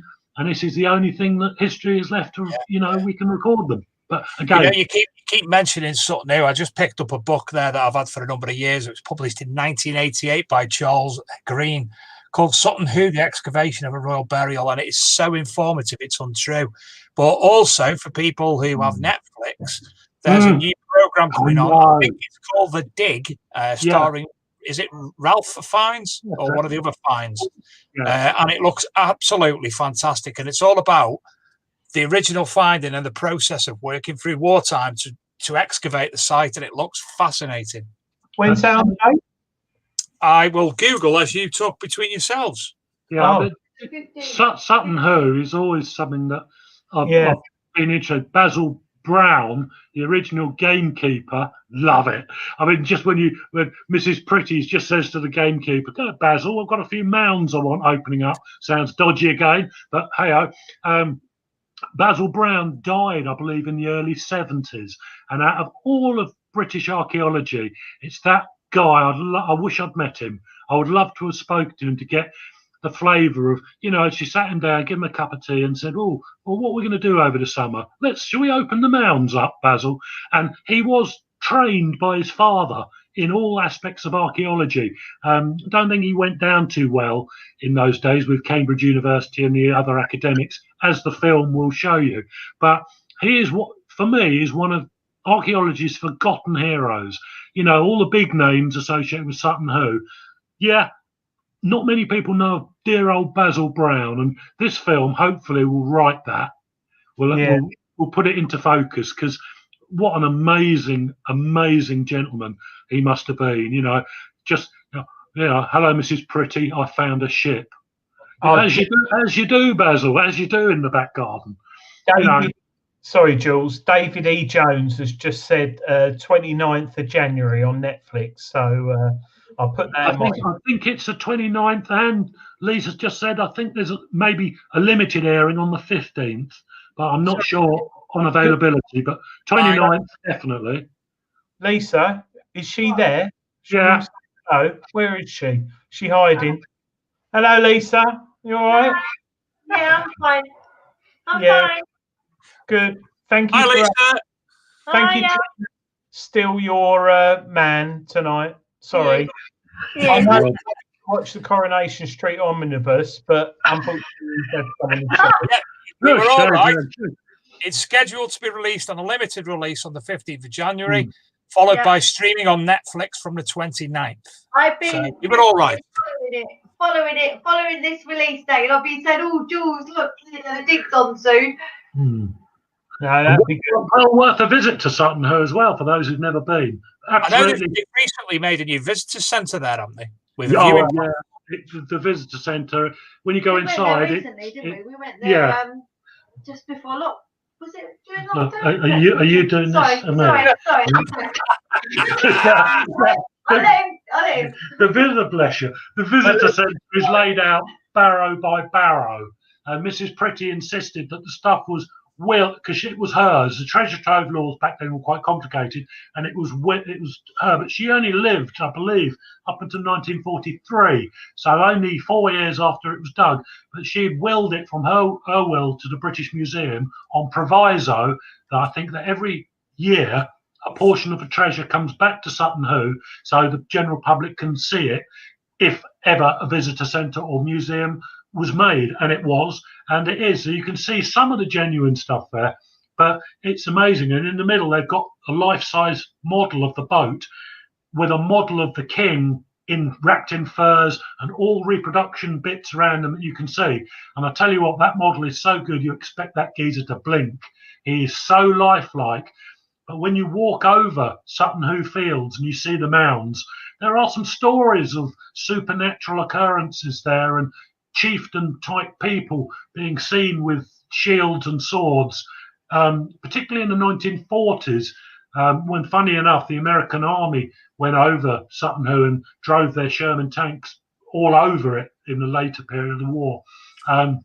Unfortunately, the ship managed to survive limitedly, but there were quite a few. I've seen this weird-looking geezer with a round shield and a sword, and I love stuff like that because when you go to Sutton Hoo, I'll tell you what, you get an immense feeling of like you're almost intruding into something buried and ancient, you know. So I'd love to have spoken to Basil and found out, you know, what did he see anything strange while he was excavating. I just love it. When lockdown's over, I've been up there a couple of times with the kids, so it's been too busy with pushchairs and buggies. But now I'm more mature. I'm going to go up there one day. Well, I'll take you with me. We'll do it. We'll do it. And Lisa, sorry. There she is. Also, there's loads of mushrooms up there because I've got a foraging book. So there was all these like mushrooms, weren't there, up there? So this is registering one on the relevance. I'm sorry, because we all, you know, I've got a mushroom book for Christmas, so there was lots of mushrooms up there, so I'm going to pick some of them.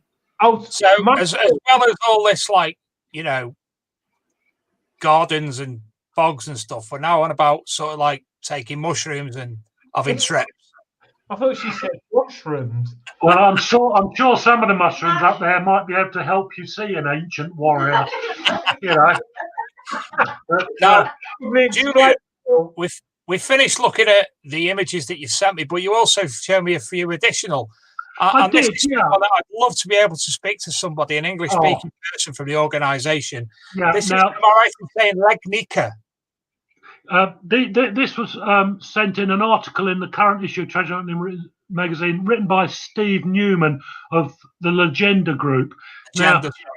These guys, you know, like me, I was into aviation archaeology, and we found human remains, and inevitably sometimes you do run into a little bit of, as long as the human remains are handled with utmost respect. But these guys specialize in tracing people through identity tags and sending the remains back to families, you know. And from that point of view, I've been involved with taking families back to where their fathers or uncles or brothers were killed, particularly in relation to air crashes. And I've seen the emotions, I've experienced the emotions. I've been involved with excavations where human remains have been found, and I've seen firsthand the closure of, Uncle Edward's not wandering around in a French lunatic asylum somewhere for 70, 80 years. He really did die. We have closure. And what these guys achieve is just absolutely amazing. I would say to anybody, you know, if you get hold of a copy of this magazine by hook or by crook, read this story, because there's a little bit, I'll very briefly go into it. They were digging up a cemetery, I believe, in Latvia. And they had a wartime document that referenced it, not very accurate. And this little farmer came over, about 90 odd, and he said, I got to know all the SS soldiers in this field hospital. He said, and they used to give me sweets and everything. I thought, and there's a side of the war you don't hear of very often. He was a Latvian kid. And they said they put me on their knees, and I got to know the nurses, and everyone's there. And there was one SS guy, about 22 years old. Everyone called him the Scandinavian because he was about 6'5", blue hair, blonde eyes. And this kid and him, they formed some form of like weird wartime relationships thing, you know, where the kid would visit him in hospital every day. Unfortunately, the kid turned up one day and he died. And all the others were saying, you know, I'm really sorry, but the Scandinavian, he died 9 o'clock this morning. When the Legenda turned up, this guy came across and said, you know, I still live in the same farm where all this happened. He said, and every time I drive down the track, he said, the rumours are, he said, that my Scandinavian mate sort of thing was buried here. When Legenda dug up, he said, the cemetery goes on the other side of the track as well, you know, and they didn't. And they dug it up. And in they found 3 bodies of SS soldiers. One of them was over 6 foot tall and had a beer bottle on his chest. And inside it was a message written by his comrades in the hospital to our beloved and good friend, the Scandinavian. And this guy said, you know, I've waited 80 years to sort of see him again, and to know, because I didn't know whether he'd died. He could have gone somewhere. It was wartime. Everything was confused. He said, but now I'm at peace. He said, because although I was only sort of 6 or 7, he said, I knew this guy for about 4 months. He said, and, you know, I felt like he was family. And that is a side of war, particularly, you know, with the SS, that you don't get to hear about. But when Legenda move in and they get the local history, this guy, bless him, he's 90 years old, he's going to be dead soon. None of that would have been known about. No. You know, so it's all about recording the verbal history as well. But these guys, as you can probably imagine, I have nothing but praise for. How passionate are they, Julian? I mean, we put a live video on most weekend. Yeah, I mean, I've had communications with several of the guys. Bless them, they sent me a wartime style tin tea mug with their thing on, saying thank you, Julian, from all of us at Legenda for telling our story, because they're a very private group.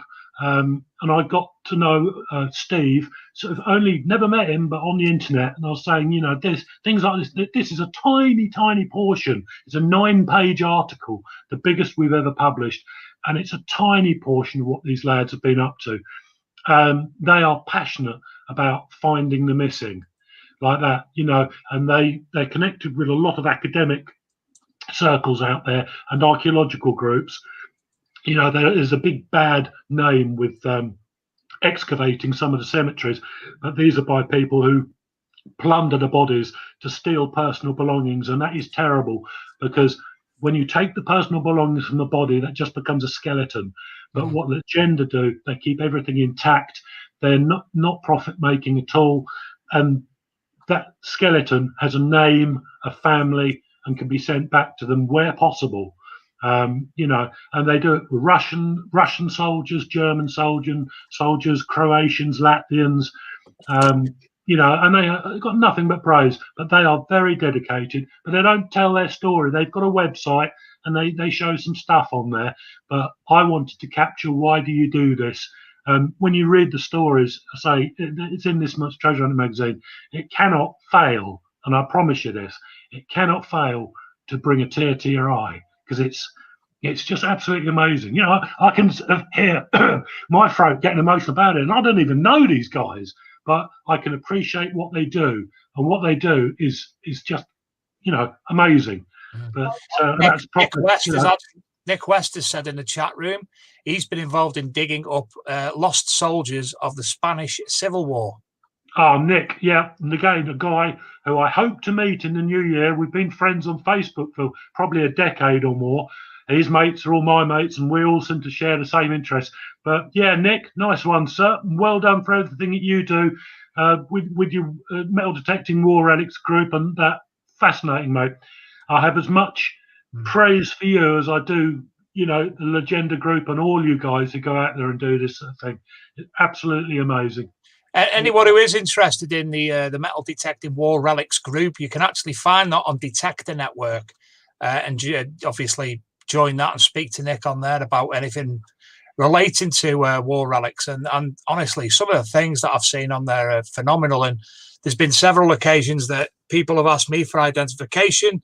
There was one guy up in Stuart Payne up in Scotland who found a mortar shell, and I got onto Nick, and within 5 minutes Nick had actually told me everything that anybody needed to know about a mortar shell. So you know, again, somebody with a fantastic knowledge of a certain area.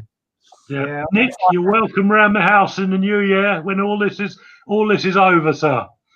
I agree with you, Jules. I hope to meet Nick later on in the year, and maybe me and you, Jules, can get in the car and meet up with him and have a chat. But that article in the magazine. Sorry, Adrian. Sorry, that article in the magazine, Jules, you were talking about.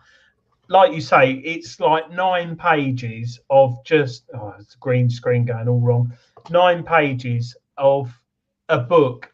It's a great read. It is so well put together and lovely, and it's not the sort of thing that you'll find on social media. And I must say, when I read it this month, I just thought, oh my God, this is something that really hits the heart. So I'm hoping they'll write a part 2, and I'm sure that they will, now that they know that, you know, the magazine is trustworthy and is not attacking them or taking a moralistic view on it. I'm hoping that Legenda, you know, and hi, any of you guys out there who are listening to the radio show, you know, I would love to do a second part of this article, because I know that you've got some amazing stories to share.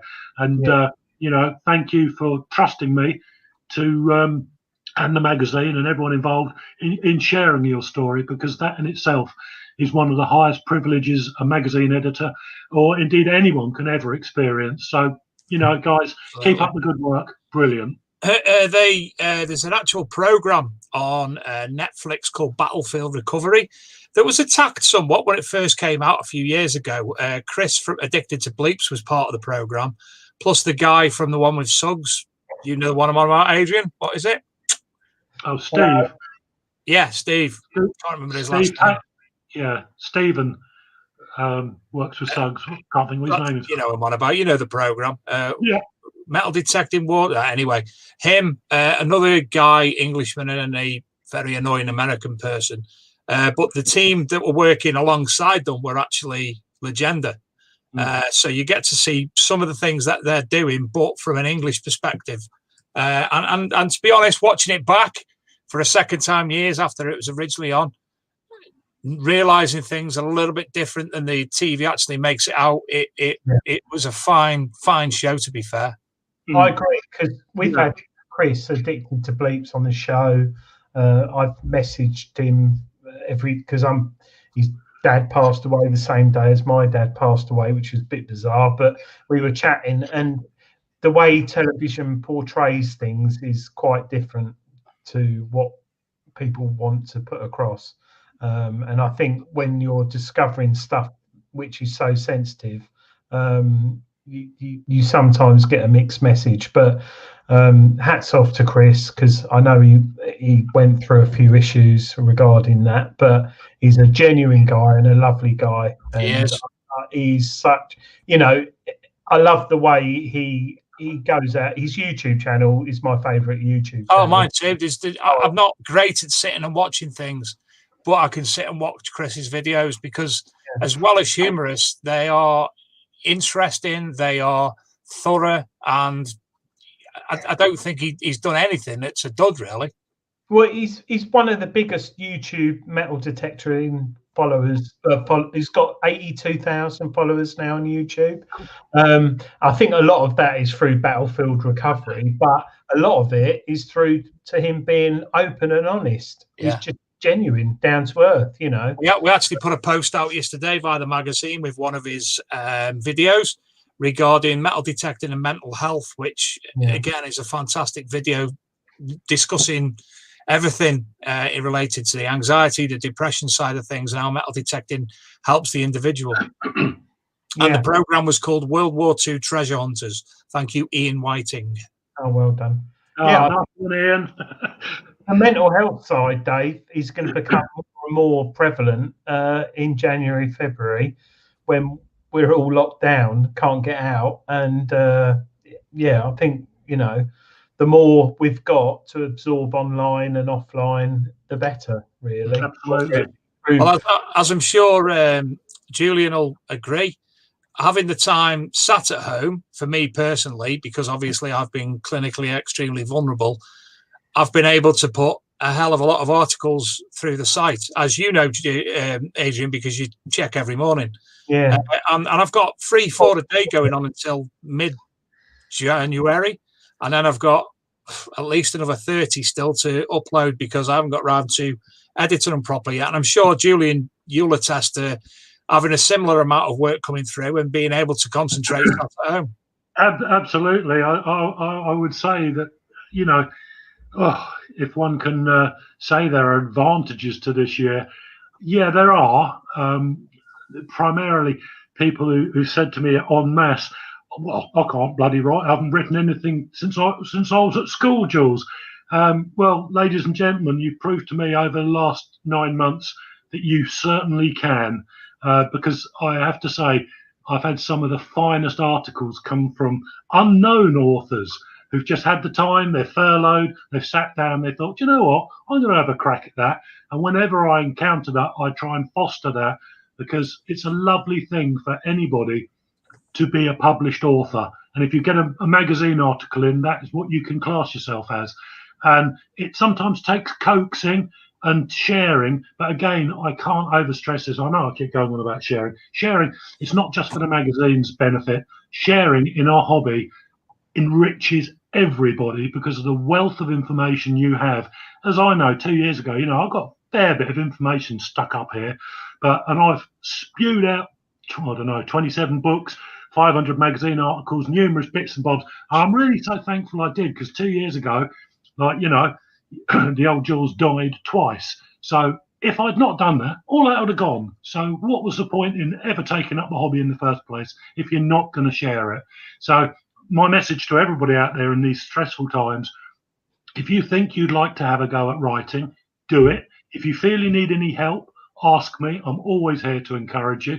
Don't be scared. Don't be frightened. It's a wonderful thing. And when you see your name in print with photographs, it's a fabulous thing to show your family. It's one of those. That's the best thing that's come out of this bloody COVID. Is the fact, for me, and for the hobby, is the element of increased sharing. The junk boxes that people are getting out of the garage now and going back through again. Oh, Jules, what's this? Or sending it through to both the magazines and saying, guys, can you help me with the ID? That's what it's all about. We've got social media now. We will survive this bloody thing. The hobby will survive it. But keep on going as you're going. And to say, yes, since you were at school, wow, it's been a real privilege. You guys can half write. And again, that's something I can attest to, Jules. And if you do want to contact Julian with anything regarding metal detecting finds for assistance in finding out what they are, or to write an article, please, I'm sure you'll find him. He's open for everybody all the time, apart from when he's banned. And if you want to write for a much lesser publication, obviously we can put any of your articles, or even if you don't want to write an article and just show a find with a few bits of information, we can put them more than happy. I mean, while we've been talking on the show tonight, Jules, I've had an email from somebody regarding a memento mori ring. So I think I've pronounced that correctly. Yeah, memento mori. Latin for, got to be something to do with memory, memento, or mento. Basically a keepsake of a loved one who's departed. Yeah. So you have a memento mori ring. Victorians did it with a piece of the person's hair in it or something like that. They are, very emotional finds, because obviously extremely valued by the person who lost it. Absolutely. So I've had an article through which I'll sort out tomorrow. And I'll probably keep it for the new year because, as I say, we've got plenty of articles going through, but I'll keep it for the new year because I'd like to see some new things coming out. And, I'm jumping on Jules' bandwagon. If you do want to, have a look at the magazine, the Archaeology and Metal Detecting magazine, which the Big Detecting Show is just a little byproduct of. I've been very, very busy on that for weeks now. Totally rebuilt the site, the app, as you all know. Drink, and it's helped me because being off work, if I hadn't concentrated fully on doing what we've been doing, I would have probably gone under myself by now, Jules. Yeah, it's one of those things, this subject of mental health issues, grievance, bereavement. Metal detecting is almost like an almost unknown tonic to help people with these. It's not a cure. It's a great assister. The amount of ex-military people I'm in contact with who've suffered terrible traumatic experiences of detectorists, drug addiction, alcohol addiction, anything like that, bereavement particularly. This hobby takes you into another world. I'll say it will not cure you, but it may help. And it's vital that people put videos out like you did.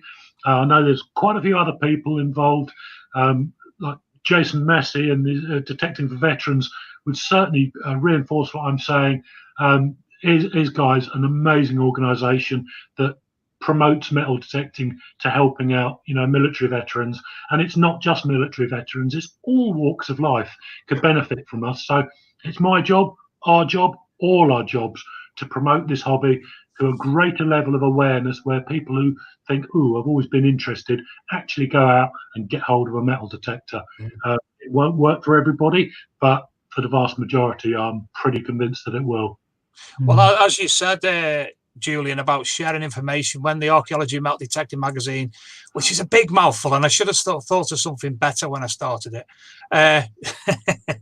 When we started it, I originally wanted it to be a hub for free information where people could get news, they could get identification, they could get, all sorts, and all that's on the website, as you've just seen. And you've also may have just seen the amount of different articles. We don't just concentrate on archaeology. We don't concentrate on metal detecting. I've got 2 articles up there, well, 3. One went up by a guy called Richard Freeman about cryptids, which are cryptozoological creatures like Nessie and such like. There's one by Steve Markham called The Hammer of the Gods, which is about symbology in Led Zeppelin albums, which is absolutely fascinating. Oh, brilliant. And also, unfortunately, the guy who wrote it passed away a few years ago. A guy called Mark Rosney, who was a friend of mine, and he's wrote an article about, and not many people know this. I spoke to somebody the other day and I went, I don't know what you're on about. And Jules, Adrian, you're of just the right age to know this. The Wizard of Oz, The Dark Side of Oz. The Wizard of Oz, the film, if you start Pink Floyd's Dark Side of the Moon album at the very, very point of the 3rd row, it simultaneously plays a soundtrack to The Wizard of Oz. And you wouldn't believe how well it turns out. If you go and find an article, Adrian, Julian, if you go and find it, I've actually put a video off YouTube, which has actually done it for you at the bottom. And it's honest to God, you'll watch it. If you have some of them mushrooms that Lisa picks and you watch it, you'll be like that. It's absolutely fascinating. Oh, brilliant. I shall do. You wouldn't believe, if you're a fan of Pink Floyd and if you're a fan of The Wizard of Oz, honestly, you'll just sit there agog, because certain tunes are specific in relation to what's happening in the film. Nobody's ever admitted that what it was done. But honestly, if it's coincidence, it's the greatest coincidence I've ever seen. So there you go. I'll have some mushrooms. But Dave, hats off to you, mate. The site is absolutely good now. Great. Like I said, without going into detail, every morning wake up and I go on the app and I look at the latest news you've got on there, and it saves me having to search for news on metal detecting or other interesting things. That's what I like as well. You've got other things on there. I said to you today, there's a video on there about your Masonic Lodge. You're a Freemason. You videoed a couple of years ago, and all right, it's not metal detecting, but it was interesting, and I watched that. And the ducking stall, the recent one you put on there, it's all good stuff, mate. So, it's doing you good. It's doing me good. Interestingly, that article about the ducking school is by a guy called Doug Pickford, who's a local. He used to be editor of the Sentinel and get them to go on the website and read it. Yeah, well, but I'm not telling you about the article. But go on the article, read it. Doug Pickford, and this is honestly, this will mind boggle you. He was actually the lead journalist for, I think, the Manchester Evening News during the Myra Hindley and Ian Brady case. So he's been on all the TV documentaries that you've seen on Emma and Gerard, and that. Doug appears as obviously the lead press officer at the time. And I've actually spoken to him, not in depth about it, because he actually becomes quite emotional in relation to what, because he's been privy to information that we'll never know. Yeah. So as I say, Doug writes for the magazine occasionally. He puts a thing over, and it's really good to see that information. For me, I've learned so much about, even today when I was putting the article together for the for the finds of the year, I learned so much from that because I'd forgot.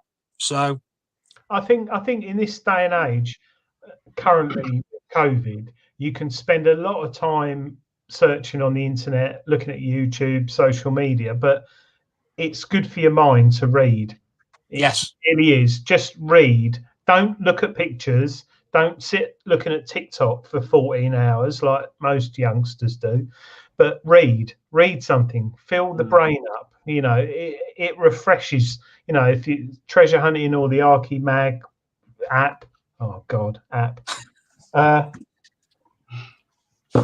Sorry, Jules. We have to have a drink when the app's mentioned. He's mentioned, but no, it's true. That can's actually not open.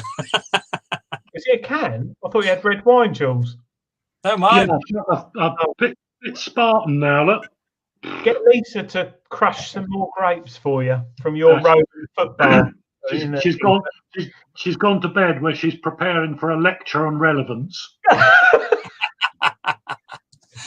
Well, listen, talking about people going to bed, I think Mrs. Higgins is due an early night as well. We don't want to keep her any longer. Yes, so, absolutely. Julian, as ever, it's been a pleasure speaking to you. I know we've got you back later next month with another member of the Underground History Show team, and we'll be talking solely about the show itself.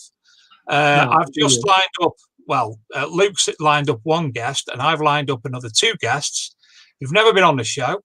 And one of them is, I'm not releasing her name yet because she is a massive coup for the show, I feel.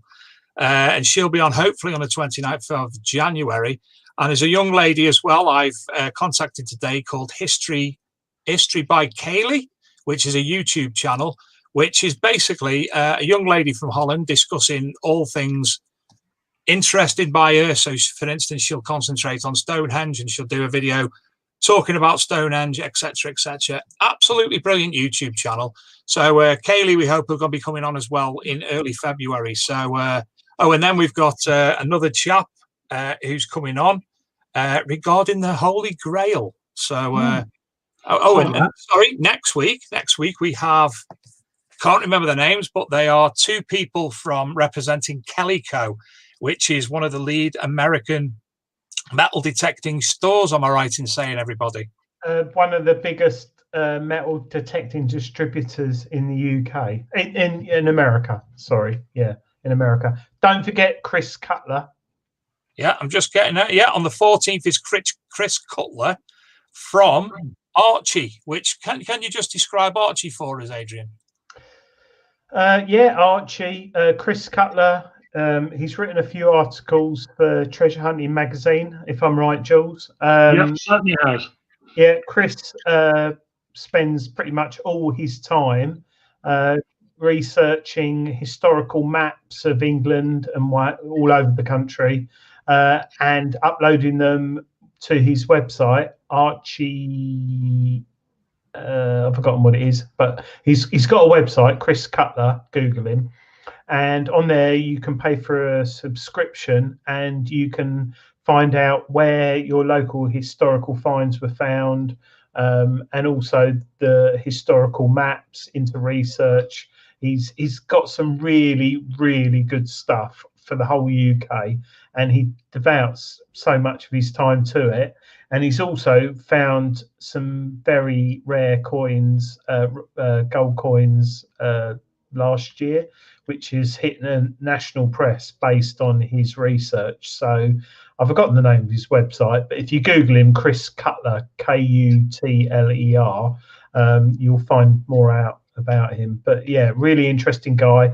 Never ever been online before, never done YouTube before, but he's been in the hobby for decades. Another one on the show, which is going to be really, really interesting. Well, I'm hoping. I've just been looking at my phone because I had an alert saying that I've put something on against community standards. So I might be banned on Facebook. But look, the post was actually from 2014, so I might be getting banned for something I'd done 6 years ago. I'm doomed then. That's nice. Dave, yes. What I got you there? Could I just say the original format for tonight's show? Could I just ask you if possible, it would be able to air it maybe sometime future year, because I think Dan and I would be good together. We sort of think like each other. We are good friends. We're competitors, of course, but friendship rides above anything like that. And I think it would be an interesting show.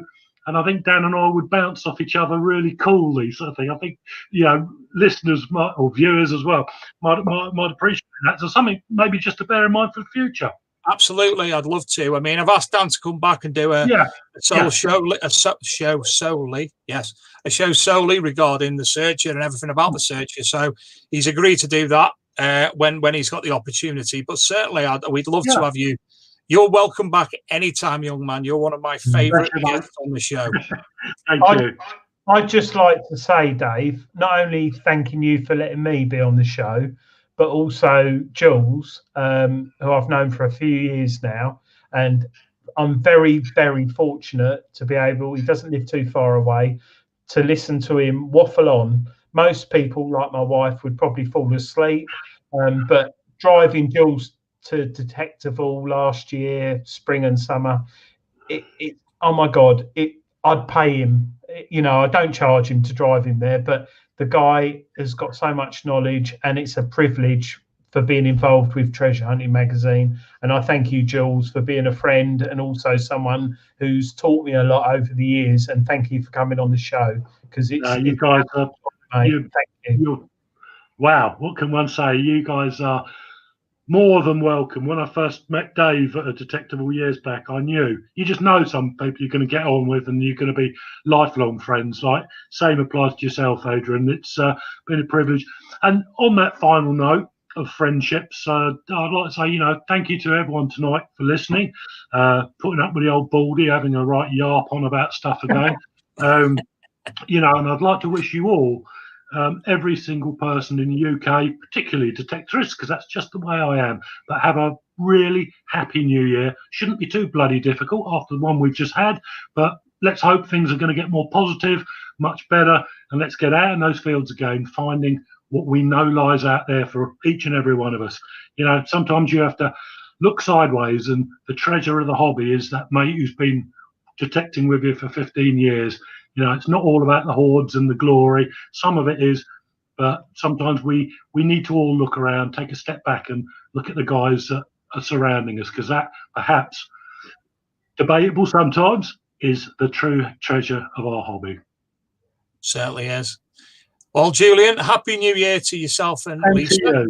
And to you, mate. Adrian, to you as well. I hope you have a great New Year's Eve, New Year, and obviously all the best for everybody who's watching the show, all the people who've supported myself, Luke, Adrian, Treasure Hunting Magazine, Searcher, and everybody else who's involved in the hobby over the past year. It's been a pleasure doing the show for you. It surprised me how we've evolved with just a year. The magazines changed. We were forced to not print the magazine as we normally do. We have evolved the show to what you see today. The guests who've been on the show this year have been absolutely fantastic. We've had some excellent guests. I've learned so much off people. I've had so many good conversations, and it's been an honour to actually do that. And I wouldn't be in the position I am today if it wasn't for Luke pushing me, having ideas, kicking me up the arse and making me do things.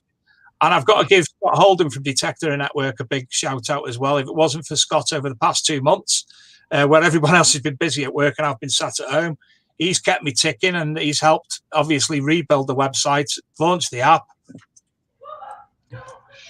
And I've had someone to talk to every day. So each and every one of you, thank you very much. You're all legends, and we're going to play out the show with the trailer for the new The Dig on Netflix. So Happy New Year, everyone, from ourselves, and have a great one. Yeah. Thank you, everybody. Bye-bye. Cheers, George. Thank you.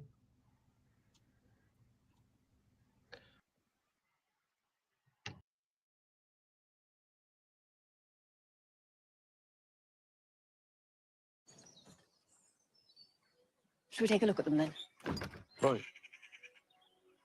Things like this are usually done through museums. Yes, but with the war coming, they couldn't embark upon any new ventures. Well, I've been on digs since I was old enough to hold a trowel. My father taught me. What are they? We're standing in someone's graveyard, I reckon. Viking? Oh, maybe older. Mr. Brown is an archaeologist. I'm an excavator. You've come to dig up the mounds. Do you think there's something beneath? Who are those men? They're from the museum. Gods! Mrs. Pretty, I think you'd better come and see. Why would anyone want to bury a ship? I expect this is a grave of a warrior or a king. But there's more. There's much more. War's looming. All hands are on deck to excavate before hostilities begin. The Dark Ages are no longer dark. Everyone's going to want a piece, and this is your find. Why else will you be playing around in the dirt while the rest of the country prepares for war? That means something, doesn't it?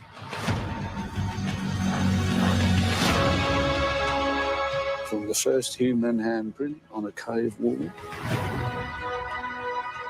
we're part of something continuous. Life is very fleeting. I've learnt that. Would you have dinner with me? Yes? It has moments you should seize. A man can dig the earth his whole life through. Not find anything like I've discovered here. Steer it steady, Mr. Brown. We're coming towards the edge of the atmosphere. You say the word, and I'll dig.